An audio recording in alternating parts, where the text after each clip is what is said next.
Good afternoon. My name is the Reverend James Raynard. I arrived here in 1868 with my wife Mary and our 4 children. Upon arriving here, I was tasked with starting an Anglican mission here in Barkerville. I was holding my first services in one of the saloons in town, as there was yet to be a church here. This was a bit unsatisfactory, so I soon purchased this lot just behind me for $200. I chose this site because you used to come into Barkerville from Richfield, and I wanted what you saw at the end of the road to be St. Saviour's Anglican Church. It's designed in the style of the Gothic churches of England, and construction began in November of 1869. Now, I didn't really have the personality to recruit volunteers, was a bit shy, so ended up paying carpenters about $10 each per day out of my own pocket. Not surprisingly, I soon ran out of money, and that first winter, the winter of 1869, the whole church filled up with about 11 feet of snow as the roof was yet to be completed.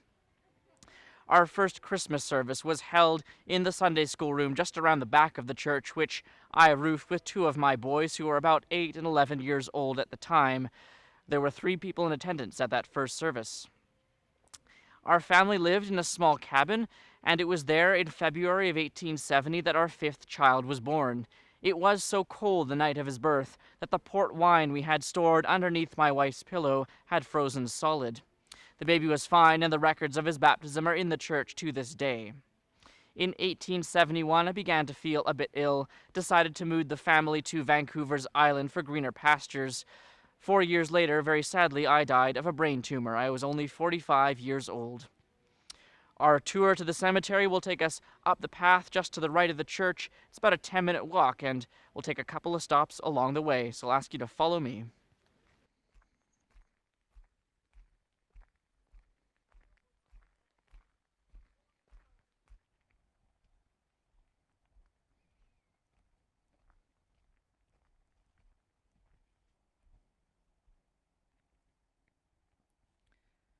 Just below me on the left here, we have Charles and Margaret House and their daughter Jeanette MacArthur.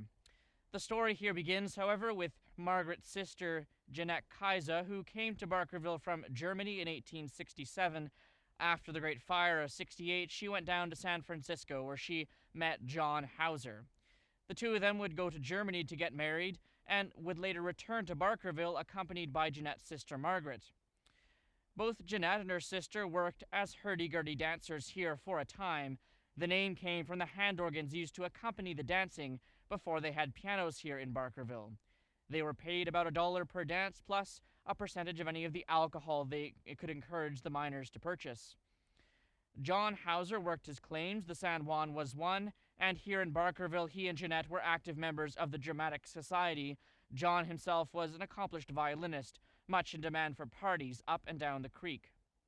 Charles and Margaret met here. They were married in 1876, and in 1885 the 2 of them opened the House Hotel, which at the time functioned more as a boarding house, as miners would take extended stays there. Charles died in 1913, and Margaret would go on running the House Hotel until her death in 1939, when she was well into her 80s.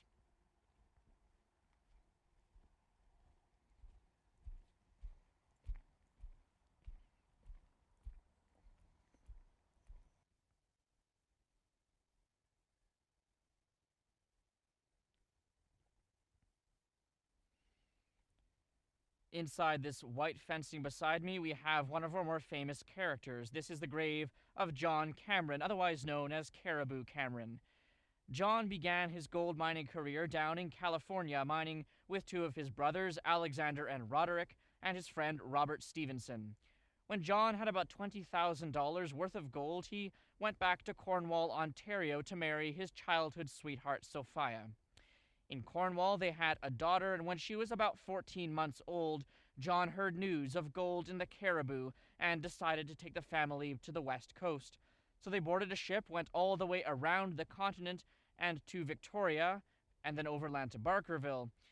Now, very sadly, their daughter did not make the journey, and upon arrival in Barkerville, Sophia herself contracted typhoid fever and sadly died. But before she died, John had made her a promise. He'd said to her, "I promise you, Sophia, I'll bury you in Cornwall with your ancestors." Well, John had a bit of a problem. He had to figure out how to get Sophia from Barkerville all the way to Cornwall. He ended up deciding that the best thing to do would be to fill a tin casket with alcohol preservative, put Sophia in the casket, put the casket inside a wooden coffin, and put the coffin underneath his mining cabin while he went out to the goldfields to keep working. By the winter of 1862, John was again wealthy and was able to offer $12 a day plus a $2,000 bonus to any man willing to help him carry Sophia on foot from Barkerville in the dead of winter all the way to Victoria. He set off with a team of about 22 men. By the time they arrived in Victoria, it was just John and his friend Robert Stevenson left. In Victoria, John had Sophia buried. He went back to the goldfields to keep working. He would eventually return to Vancouver's Island, at which point he had Sophia disinterred, boarded a ship, went all the way around the continent, and ended up back in Cornwall, where she was laid to rest with her ancestors. And finally, or so John thought, rumors had been circulating that John had in fact sold Sophia into slavery and filled the coffin with gold. He was more or less content to ignore these rumors for a time. However, a New York newspaper caught wind of the story and started publishing it in their periodicals.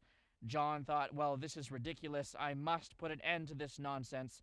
So he disinterred Sophia again, poured out the alcohol preservative, and confirmed that it was in fact her, and then buried her for the final time. They said afterwards that the grass never grew where the alcohol preservative was poured.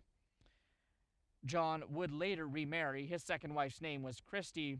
He returned to Barkerville. He wanted to try his luck again. However, by this point, his luck had run out, and he died a very poor man and was buried right here in land he'd originally donated about 25 years after that donation.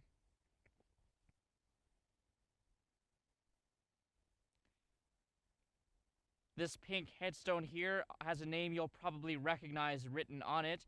This is the grave of Thomas Patillo. He's the uncle of Duff Patillo, the BC Premier, after whom the bridge in Vancouver is named.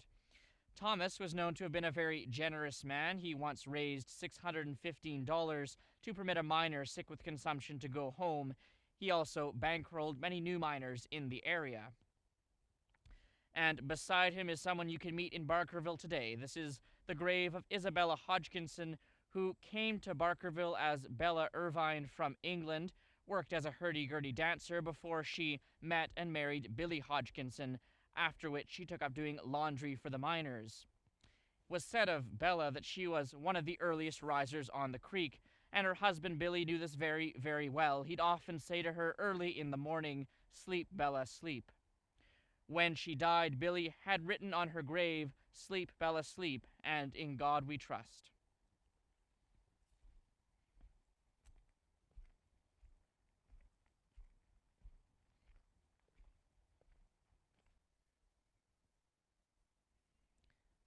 Underneath this tree behind me here, we have Joseph Park, who was a lawyer and was said to have been a very good lawyer, although cursed by the demon rum.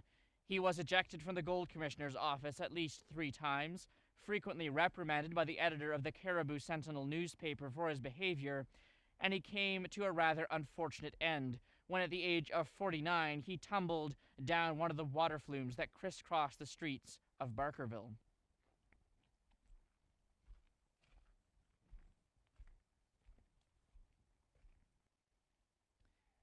Just up the hill a little bit on my right, if you can see this faded headboard and the rickety fence, that is the grave of John Fraser, the youngest son of Simon Fraser the explorer, after whom the river's named. Now, by the time John was an adult, the Fraser family were in quite dire financial straits. They had to mortgage their home back in Ontario, and they sent John out to the goldfields to try and make a fortune for the family. However, John arrived a little bit too late to make much of a go of it. He had a couple of gold claims, but they were only bringing in enough money to keep him going, not really enough to make any mortgage payments. He also tried to offer his services as a civil engineer, but there just weren't many projects. It was a bit of a downturn. And things would only get worse for John. He received a letter one day from the bank informing him that they were foreclosing on the family home, and the very same day received a letter from his sweetheart in Ontario informing him that she was going to marry someone else. Now, sadly, John took his own life not long thereafter. He was only 32 years old. And the day he died, one of his gold claims struck it rich, and he died a rich man without ever knowing it.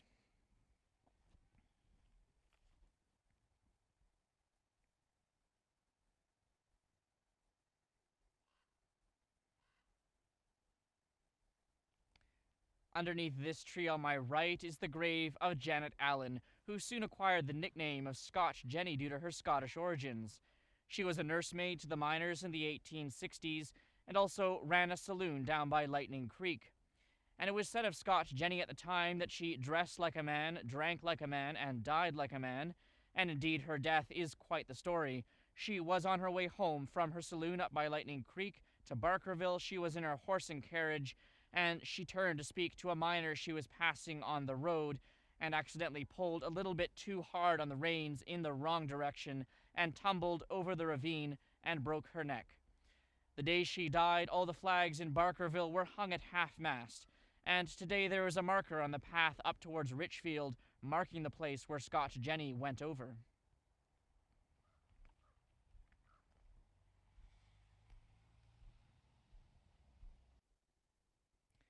Beside me is the largest headboard in the old cemetery, and it's the grave of Chartres Brew, who in 1858 was appointed the chief constable of police for the colony of British Columbia, and as such was involved in the Yale Uprising of Miners and the Chilcotin Wars.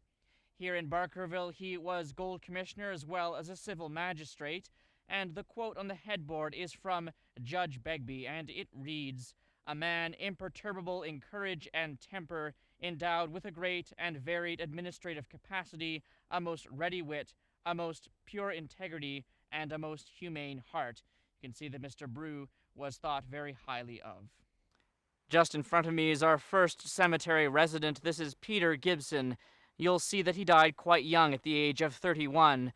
Not an uncommon age at which to die, especially for men working in the harsh conditions of the mines. So that brings us to the end of our tour. Thank you all very much for joining me. If you are ever in Barkerville, know that you are more than welcome to explore either the old or the new cemetery. Who knows, you might find a dead relative. Thank you very much.